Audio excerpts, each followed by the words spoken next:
ఎవరి ఇష్టం అందే. పైసా ఖర్చు పెడతాడు గెలుస్తాడేమో. ఇక గీ పోరికి జర మంచితనం ఉంది, మంచి పేరుందని గెలుస్తా అని అనుకుంటుంది.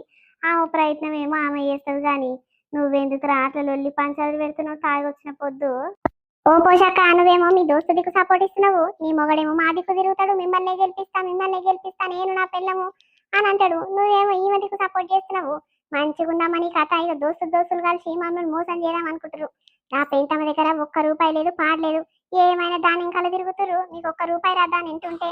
ఆగో సరితక్క మస్తు మాట్లాడింది. సరితక్క మీ దగ్గర పైస ఉంది, అన్నిటికీ అన్ని ఉన్నాయి. జర తెలివి కల్లోళ్ళు చదువుకున్నోళ్ళు ఇక అందరము ఓట్లేసి నిన్నే గెలిపిస్తాము. మరి తాగుడు గిట్లా బగ్గా వంచాలి. ఈ పెంటమ్మ చుట్టూ తిరిగితే ఏముంటదమ్మా? ఏముండదు. ఉన్నదో లేదో ఆళ్ళ కాలు మొక్కి గెలిపిద్దాం అనుకుంటది కానీ అవి గెలుస్తుంది దండుగా అంటే దండుగా.